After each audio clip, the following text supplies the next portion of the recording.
Magkakaroon tayo ng team na ipapadala sa Batangas, everyone. Part ng news team namin na magsushoot doon kasabay ng live telecast dito sa studio. Lorena, I want you to join the team dahil pamilyar ka sa lugar, di ba? Wika ni Ma'am Greta. Okay po, ma'am. Tiga doon din ang lolo at lola ko kaya ayos lang sa akin. Good. So we're all set? Ani Greta na sumang-ayon naman ang lahat. Tanghali naman eksakto dumating si Cyrus sa newsroom. Paglapit pa lang nito, agad na niyang hinilikan sa pisngi si Lorena. Hi, baby. Lunch? Tanong naman ni Cyrus. Magla-lunch pa nga lang dapat kami. Sakto dating mo. Sama ka na lang sa amin. Ani Lorena. Is that alright with you guys? Tanong naman ni Cyrus sa mga kasama ni Lorena. Of course. Pagkatapos mo kaming pakainin ng kung ano-ano, matatanggihan ka ba naman namin? Sabi pa ni Greta. It's not meant to be a bribe. Sagot ni Cyrus at tila nahiya bigla. We're kidding, Cyrus. Relax. Saan ni Greta? Shall we? Wika ng binata at magkakasunod na silang lumabas ng building. Kay Cyrus na ako sasabay, Ma'am Greta, ha? Ani Lorena. Sure. Sabayan mo na yung boyfriend mo at baka maboring yan hindi tayo libre. Sagot ni Greta na nagbibiro. Habang nasa biyahe ang dalawa, napansin ni Lorena na iba ang sasakyang gamit ni Cyrus. Nice car. Ilang babae na naisakay mo dito? Must have been a chick magnet using this car. Ani Lorena na ang tinutukoy ang BMW i8 na siyang dala ni Cyrus. None. Sagot ni Cyrus. Are you seriously gonna lie? I'm not lying. No other woman was able to sit on where you're seated right now. Ani Cyrus habang diretso nakatingin sa kalsada. Hindi naman makasagot si Lorena at napatingin lang kay Cyrus. Hindi ka naniniwala?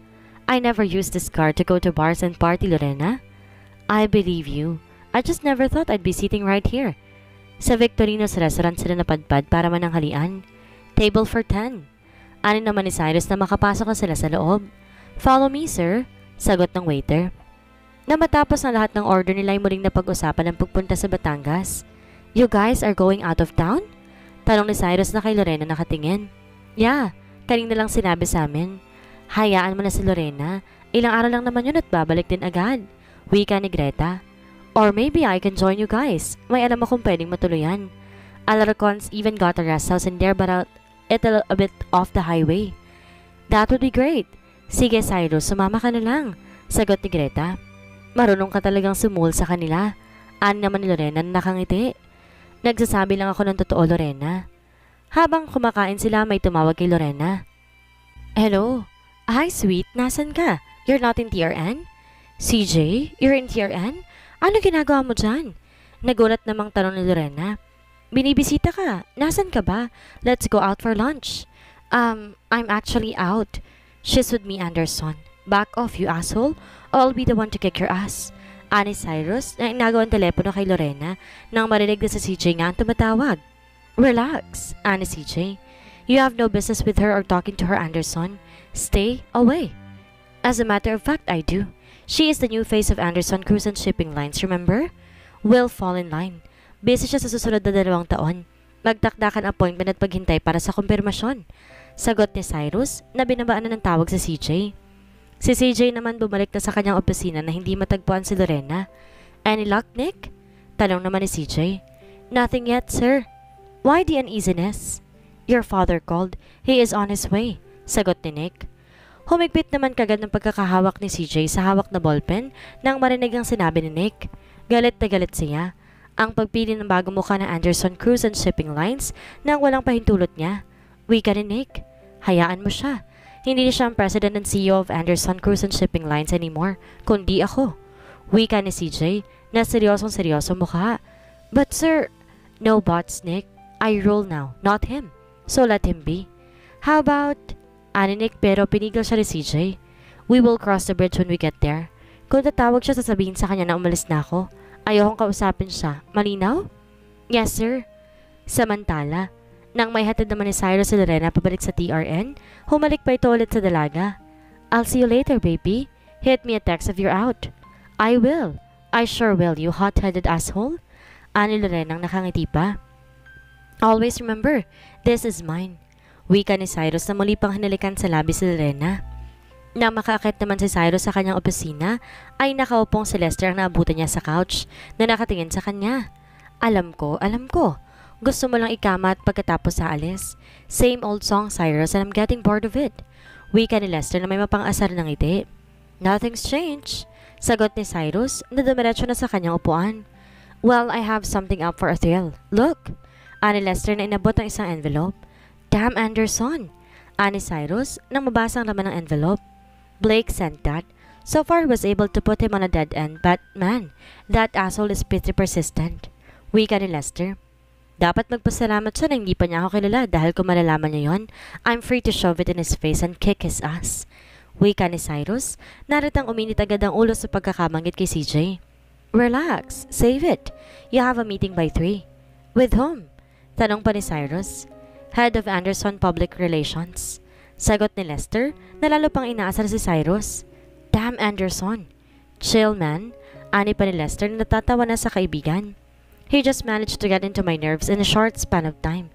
I hate the guy. Nagingit-ngit na galit ni Cyrus. Yan ang tinatawag na selos, my friend. Kakainin ka niya ng buhay. Wika pa ni Lester na natatawang lumabas ng opisina ni Cyrus. Umupo si Cyrus sa kanyang swivel chair habang nakatingin na maigi sa monitor ng CCTV sa paligid ng building. Nakatingin siya ng diretso kay Lorena. Nagsiselos ba talaga ako sa kanya, Lorena? Hindi pwede yon. Hindi ako in love sa'yo. Hindi ako pwedeng ma-in love. Bulong niya sa kanyang sarili habang nakatitig sa monitor. Ilang minuto na rin siya nakatingin sa monitor nang bigla niyang tinawagan si Lester sa intercom. Lester, call the caretakers in the rest house in Batangas. Have it cleaned up. You're not going out of town, are you? Tanong ni Lester. Apparently, I am. Papunta doon ng news team at ano namang kinalaman nun sa'yo? Ano naman kung pumunta ako? Ako ang CEO.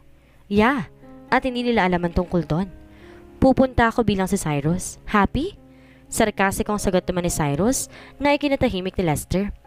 What's with the silence, Lester? Wala. Are you sure about this?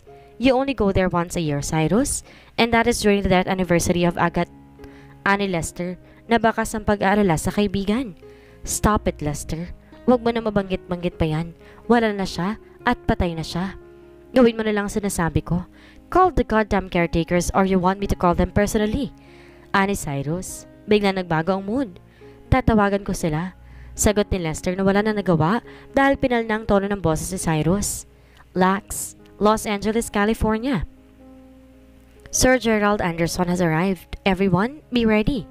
Ani naman ang head attendant ng private plane. Tumalima naman ang lahat na nasipaghanda na. Welcome aboard, Mr. Anderson. Ani naman ang piloto na binati ang VIP. Thank you, Simons. I thought I would never be able to fly with you again. Nakangiting ani Gerald. I will always have the pleasure to send you to your destination, sir. Sana matutuwa ang aking anak na makita ko. Parang ang tagal ko na siyang hindi nakita. Hindi na ako bumabata at wala pa akong sariling mga apo. Sagot ni Gerald habang sinabayan na siya maglakad ni Simons. Give him time, sir. He will come along. Galit siya at tinamak niya ako. Sinisisi niya ako kung tutuusin. Simula nung araw na inilibing ko ang aking asawa, hindi na siya pareho. At sa tingin ko, mamamatay ako may galit siya sa akin. I'm pretty sure babalik din siya tulad ng dati nung bata pa siya. Sana nga magkatotoong sinabi mo, Simons. Kahit bago man ako mamatay. Samantala, madaling araw pa lang sinundulan ni Cyrus at Lorena para sa pagpunta sa Batangas. Sa TRN na sila nagkita-kita ng mga kasamahan ng dalaga. May sasakyang van ng mga ito pero si Cyrus, nagdala ng sarili niyang sasakyan. Nice ride, Cyrus. BMW yesterday, expedition today. Not bad. Sigurado ka ba talagang wala kang trabaho? Sa tingin ko, gusto ko na ding maging jobless gaya mo. Ani Greta, na natutuwa talaga kay Cyrus. Sa tingin ko, hindi ko na kailangan sagutin pa yan, tama? No, unless you want to. Some other time, maybe. Sagot ni Cyrus. Si Lorena nasa sakyan ni Cyrus habang ang iba naman nasa van at sa kotse ni Greta. Nang makarating sila sa Batangas, agad na nakita ni Lorena ang isang malaking sign sa malaking gate na nakaarko sa ibabaw nito. Sky of Heaven. Mahinang usal naman ni Lorena nang mabasa niya nakasulat. Bumusina naman si Cyrus at biglang bumukas ang malaking gate. Halos manlaki ang mga mata ni Lorena na makita napakagandang manson sa loob nito. This place is heavenly. Wika ni Lorena na manghang-mangha sa nakikita ng mga mata. Ganoon din ang reaksyon ng mga kasama nila na makababa ito ng sasakyan. Papanong hindi ko naririnig ang lugar na to? It's breathtaking. Maybe we can have this featured in the morning show? Ano naman ni Greta? No, you will not have this place featured in any way. Wika ni Cyrus na isang malamig na tinig. Sayang naman ang lugar. I said no. Say it again and you can find another place to stay in. Sagot ni Cyrus na seryoso ng tinig kaya agad natahimik ang mga ito, sabay talikod nito. I did not mean to offend him, Lorena. Wika ni Greta. I understand. It's just that the place, it's one of a kind. Sagot ni Lorena. Ma'am Lorena? Wika na isang babaeng lumapit. Yes? Sasamahan ko na po kayo sa magiging mga silid ninyo. Sige po, salamat. Si Lorena ang huling inihatid ng matanda sa kanyang silid. Nay, pwede po bang magtanong? Ano po yun, ma'am? Huwag niyo po akong tawaging ma'am. Hindi po ako sanay. Pero gusto ko lang pong itanong kung sino may-ari ng lugar na to. Tanong ni Lorena habang tinutulungan ng matanda sa pag-ais ng kama. Ang totoo, iha, hindi ko pa siya nakikita. Simula na may tayong malaking bahay na to. Inutusan lang ako ni Sir Blake at Ma'am Stella na bantayan ng bahay.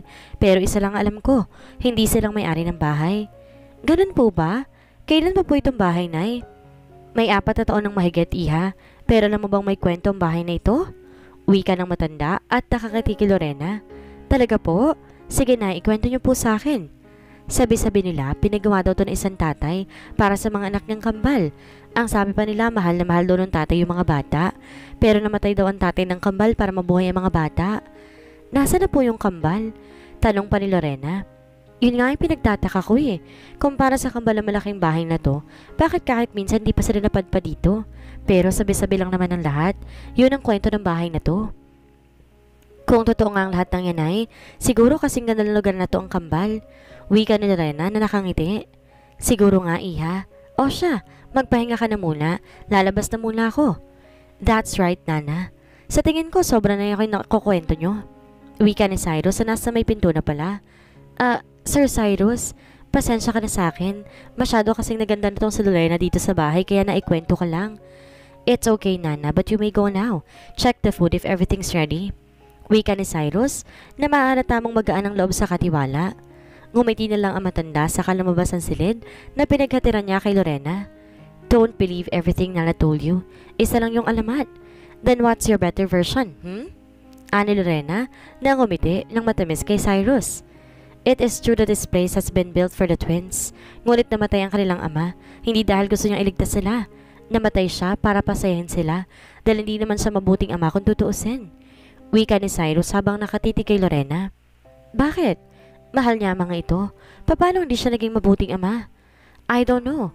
Wag na lang natin pag-usapan. Kalimutan mo na yun. It's just an old tale. Sagot ni Cyrus na umiwas na sa usapan. Alright, can you just come with me? Dito nakatira mga lolo't lola. Gusto kong pumunta doon habang may oras ako. Bukas araw na ng trabaho. Okay, I'll get the car. Magkita na lang tayo sa baba. Wika ni Cyrus, saka lumabasan ng silid. Is not a good father, Lorena. He is the worst. Dahil layunin niya sila sa turing nilang ama. Kaya kahit gaano ko sila kamahal, kailanman hindi ako naging mabuting ama. Bulong ni Cyrus sa sarili habang naglalakad pababa ng malaking bahay. Nasa bayan na si Lorena nang ipatigil itong sasakyan dahil gusto nitong bumili ng pasalubong sa mga kamag-anak. Marami ka bang kamag-anak dito, Lorena? Yeah, kinda. My mom's from here. Like, how many are we talking about? Kuryosong tanong pa ni Cyrus. 20 more or less? Not too much, ha? Ani naman ni Cyrus. Maaari kang bumalik ngayon kung gusto mo. I can manage from here. Hindi ako tututol. I know this is not your kind of thing. Wika ni Lorena. I am just asking, that's all. Sagot ni Cyrus na naglakad na palayo kay Lorena. Sumunod naman ang dalaga dito sa pag-aakalang nagtatampong binata. Inabutan naman niya ito sa harap ng isang tindahan ng pagkain. Give me the large size of those for take-out. Which one, sir? Tanong ng tindera. That one, and that too. Never mind, just give me one each of those large size. Wika ni Cyrus na nagtuturo ng gustong orderin hanggang sa mapikon ito at in-order na lang lahat na naroon. Umorder si Cyrus ng isang bilaan ng pansit malabon, puto, palabok, spaghetti at carbonara. What are you doing? Tanong naman ni Lorena na makalapit kay Cyrus. Ordering. For? Tanong pa ulit ang dalaga. Para sa pamilya mo. Hindi tayo pwede magpunta doon nang wala ka man lang bitbit na kahit ano. I said 20 more or less, Cyrus. Not about 50 people. Wika ni Lorena na hindi makapaniwala sa ginagawa ni Cyrus. Just let it be. Kung sana sinabi mo sa akin na mas maaga, maaari na ako umorder sa isang magandang resto. You're impossible, ani Lorena. Impossibly handsome, I know, sagot ni Cyrus. Conceited maybe. Wika ni Lorenang napatawa na. Na makarating sila sa bahay, na maliit na bahay nila. Mamang, papang, ani Lorena na masayang-masayang makita ang lolo at lola. Apo, abat narinig ka nga. Tumawag ang iyong ama, ang sabi darating ka nga raw dito eh. Ani ng lolo ni Lorena. Opo, pang. Siya nga po pala si Cyrus po. Cyrus, lolo at lola ko. Pakilala ni Lorena. Aba, ito bang makisig na lalaking ito eh? Nobyo mo, ineng? Tanong naman ni Mamang. Mamang, kararating lang namin. Huwag niyo munang usisain ng ganyan si Cyrus. Kayo talaga? Nasaan nga pala mang pamangkin ko? Tanong ni Lorena na iniwasang sagutin ng abuela. Naku, nariyan lang ang mga batang iyon. Kanina pa nga ako tawag ng tawag eh. Hindi naman nagsisipag sagot. Reklamo naman ng abuela. Ay, si Lorena pala rin dumating eh. Lorena, kay ganda-ganda mong lalo ah. Wika ng isang pinsan ni Lorena. Doon na naglabasan iba pa mga pinsan ng dalaga, maging ang mga pamangkin niya. Tita Lorena! Magkapanabay na sigaw ng dalawang bata na yumakap pa sa dalaga. Napatingin lang si Cyrus sa dalawang bata. Kambal ang dalawa, isang babae at isang lalaki. Mikmik, makmak. Eto si Tito Cyrus ninyo. Cyrus, mga pamangkin ko, kambal sila. Hello po, Tito Cyrus. Hi kids. Balik na bati ni Cyrus na lumuhod pa para makapantay ang mga bata. Ang gwapo niyo po. Artista po ba kayo? Tanong ng batang si Mikmik. No. Ay, hindi ka po nagtatagalog? Wika ni Makmak. I can't understand what you're saying. Ano naman ni Cyrus? Kayong dalawa, naiintindihan kayo niyan. Okay lang. Gwapo naman siya, tita. Pero pwede po ba muna kaming pumunta sa may plaza? Bilan mo po kami ng laruan, tita. Wika ni Mikmik. Nag-uusap-usap pa sila habang si Cyrus nakatingin lang sa kambal. Naibaba na rin ng mga pagkain nasa sasakyan pero nakaupo lang sa isang tabi si Cyrus habang pinagmamasa ng mga bata. I suddenly miss you. Sky, Heaven, how are you guys doing? It's been so long. Bulong ng isip ni Cyrus. You like kids? Tanong naman ni Lorena na nasa tabi na pala ni Cyrus. No. If you say so, come. Hinahanap ka nila. Some of my cousins want to drink with you. Sumama naman si Cyrus pero habol tingin pa rin niya ang kambal na naglalaro sa bakuran. Manila, Philippines. Sir CJ. Tawag ni Nick nang pumasok ito sa opisina. Yes, Nick? Wika nito na hindi malang ito tinapuno ng tingin sa dami ng ginagawa. Cyrus. He is Cyrus Miguel Thompson, President and CEO of DRN. Ano, Nick? What? Gulat na wika ni CJ na biglang tinignan si Nick at ibinaba ang hawak na ballpen. He is really the Cyrus Miguel Thompson of DRN. Ulit ni Nick. Paano ka nakakasigurado? Ako ang tumulong sa kanya upang makatapak siya ng Pilipinas. Ari ng isang babae na pumasok na rin ang opisina ni CJ. I'm sure you've been paid well. Why are you here? Wika ni CJ. Our assistant paid a higher price. Sagot ng babae. Salamat, ngunit hindi ko masasabing mabuti ito para sa'yo. Naisip mo naman diba na magkakaroon ka ng malaking problema sa mga alarkon, diba? Sa narinig, tila naman namutla ang babae. Poprotektahan mo naman ako, diba? Tanong ng babae. Binayaran ka ng tama. So sa tingin ko, humanap ka na ibang taong poprotekta sa'yo. I am not stupid to mess around with them. Bring her out of here. Wika ni CJ. Now that explains it, Crawford. Ani CJ sa kanyang sarili na makalabas si Nick. Good morning po sa lahat ng manonood natin ngayong umaga, pati sa mga nasa studio. Oras na naman na umaatikabong balitaktak ang mga balita. Wika ng host. Abala ang lahat ng umagang iyon. Si Cyrus naman nakaupo lang sa isang tabi at nagmamasid.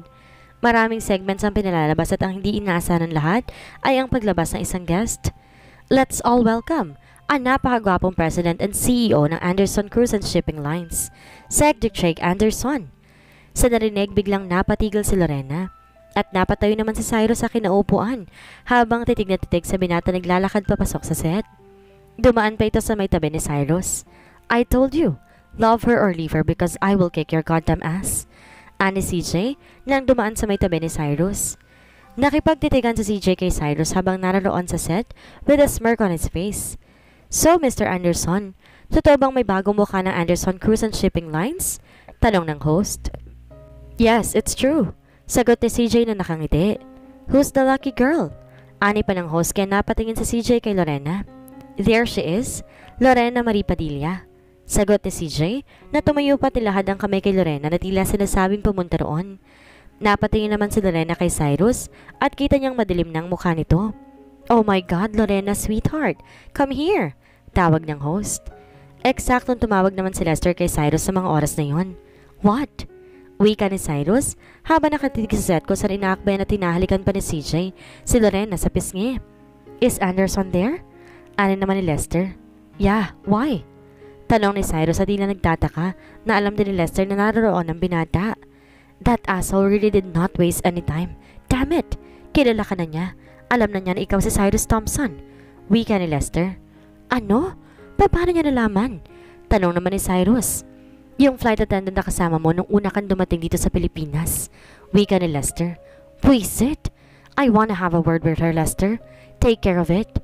Ani naman ni Cyrus na alam mong galit na. You can't. Ani Lester. And why is that?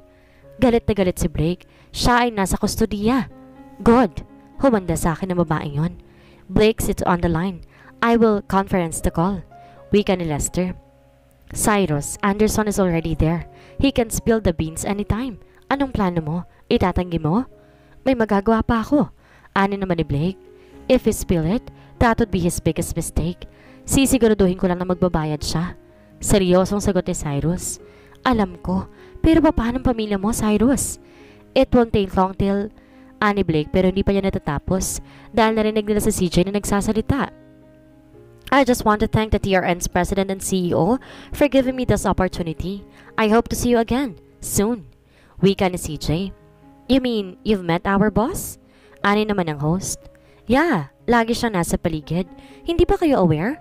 Wika ni CJ na tila pa inosente. Oh my, now you really have some news. Maaari mo bang sabihin sa amin kung sino siya? Ani naman ang host. Maybe, bakit hindi mo siya tawagan? Ani CJ. Ibig mong sabihin nandito lamang siya kasama natin? Always. Am I right, Mr. Thompson? Ani CJ, nasa camera naman nakatingin. Nagkaroon ng sandaling katahimikan ngunit wala nagsasalita. You can fire her effective immediately, Lester. Immediately. Ani Cyrus, na kinakausap si Lester na naroon pa rin sa kabilang linya. Sigurado ka na ba? Tanong ni Lester. Siguraduhin mong hindi na siya makakahanap ng trabaho. Wika pa ni Cyrus. Doon nila nakita na sumisenyas ng break ang direktor. Sir, Lester is on the line, asking me what the hell we're doing. God damn it, that ain't on the script, Janice. Naiwan ba sa bahay mong utak mo? Galit na sigaw ng direktor. Hindi nyo rin ba gustong malaman kung sino talaga ang boss natin? Sagot naman ng host. Good curiosity, Janice, but you are fired. Ani naman ni Greta. Hindi mo yun pwedeng gawin. May kontrata ako. Ani naman ng host. And what you did is breach. Sir Lester is on the line if you want to talk to him. Ani naman ni Greta. You won't even do something? Tanong pa ng host. I will. Security, escort her out of the set, now. Anas ni Greta. Hindi mo to pwedeng gawin. I will sue you. I'll sue you. Sigaw naman ng host. Isn't the CEO really powerful? Well, I admire him for that. Ani CJ kay Lorena pero nakatingin kay Cyrus. Pero ang hindi ko maintindihan ay kung bakit siya nagtatago. Bakit hindi sabihin sa buong mundo kung sino siya at kung anong kanyang ginawa? Ani Lorena. Secrets maybe? Or if you're running away, but who knows what his reasons are? Ani naman ni CJ. Sir CJ, tawag ni Nick na lumapit na sa boss. Mr. Alarcon is on the phone. I'll take it. Sagot ni CJ. Good. Mas maganda kung mananatili ka sa kanyang panig. Hindi siya isang magandang maging kaaway, Anderson. Wika ni Cyrus. Like Mr. Thompson? Magkaibigan sila kaya hindi na ako na-surpresa. Ani CJ na nakipagtitigan talaga kay Cyrus. I really wish you'd be very careful. You might be walking in a very dangerous time, Mr. Anderson. Good luck with Blake. Ani naman ni Cyrus na hindi na ang kamay ni Lorena para makaalis sa lugar na yon. Isinakay na ni Cyrus si Lorena sa sasakyan at nagbiyahe sila pabalik ng Maynila. What's with the silence, Cyrus? Tanong naman ni Lorena. Nothing, Cyrus. Damn, Anderson. Ayoko hinalikan kaya tinahawakan ka. You're jealous. Nangaasar na wika ni Lorena. Damn right, I am. Si Lorena naman ay nagulat sa sagot nito. Hindi nito inaasahang yon ang sasabihin ng binata. Inaasahan niyang tatanggi lang ito ulit. Oo, nagsiselos ako. Yun ba ang gusto mong marinig? Yes, I am. I don't want him or anybody touching you, Lorena. No one. Cyrus. Sambit Lorena na hindi pa nga nakakabawi. Samantalang si Cyrus naman tinigilan ang sasakyan at saka hinarap si Lorena.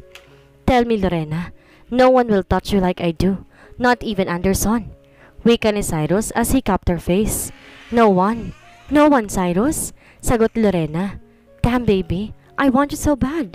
Wika ni Cyrus sa buong alab na hinalikan si Lorena. Napapikit na lamang si Lorena. Hindi yon ang gusto niyang marinig. Gusto niyang sabihin dito na mahal siya ng binata. Nasa kamay nilaan na sila na makaramdam ng gutom. Ililiko ni Cyrus ang sasakyan sa Shangri-La. Ito lang ang malapit na makakainan nila sa gitna ng traffic sa lansangan. Table for two. Right away, sir. Please follow me. Sagot ng waiter. Naghihintay lang sila ng pagkain pero tila lumilipad ang utak ni Cyrus. Okay ka lang ba? Is it still about CJ? Tanong ni Lorena. No, sorry. You're spacing out. Wika ni Lorena. It's nothing. Sagot ni Cyrus pero nakatingin doon sa isang lamesa na kinuupuan ng isang pamilya. Nothing? Tanong pa ni Lorena. Lorena, do you like kids? Tanong naman ni Cyrus all of a sudden. Ano? Bakit ba naman natanong? Wala lang. Gusto ko lang malaman pero kung ayaw mo sumagot, ayos lang. I do. I like kids. Someday I want to have kids of my own. Sagot ni Lorena. I see. Come on, food's ready. Let's eat. Wika ni Cyrus na iniba na ang usapan. Habang kumakain, sinusulap-sulapan ni Cyrus si Lorena na hindi dito napapansin. Malalaman mo kung sino ako nang wala sa oras. I can sense that. At baka mawala na ako sa buhay mo by then. Yon ang isang bagay na hindi ko may bibigay sa'yo. Ano naman ang isip ni Cyrus habang patingin-tingin kay Lorena. Nang matapos silang kumain, palabas na sana sila ng hotel. Lutang pa rin ang isip ni Cyrus sa mga sandaling iyon kaya hindi niya napapansin ang mga kasalubong nilang pawang mga naka-uniforming itim na coat and tie na baka mga bodyguards. Hindi niya napansin ang isang pares sa mga mata na nakatingin sa kanya na tila kinikilala siya. Isang pares sa mga maluhaluhang mga mata na tila nakikita ng multo. Daddy! Anas na isang babae na tila hindi makapaniwala. Biglang iniwan ng boss na yon ang mga kasama at tumakbo para habulin ang naglalakad na sina Cyrus at Lorena. Daddy! Daddy Agaton! Dad! Sigaw naman ng munting tinig na iyon. Si Cyrus naman na medyo nakakalayo na, tila naligas sa kinatatayuan. Ayaw man niyang lumingon, hindi niya napigilan. Sa paglingon niya, nagtama ang mga mata nila ng babaeng pinagmula ng titig na iyon. Daddy! Daddy! Daddy, wait! Ani ng boses ng babae. Agad naman hinawakan ni Cyrus ang kamay ni Lorena at mabilis na naglakad palayo sa lugar na iyon. Takang-taka man si Lorena ay wala siya nagawa kundi ang mapasunod na tila nagmamadaling si Cyrus. Daddy! Muli pang sigaw ng babae habang natulo ng luha. Sino kaya ang bata nakakita at tumawag ng daddy kay Cyrus? Ano ang mangyayari? Ngayon may nakakalam na sa sekreto ni Cyrus tungkol sa pagkatao niya. Mangyari na kaya ang kinatatakutan ni Cyrus? Yan ang ating aalamin sa susunod nating kabanata.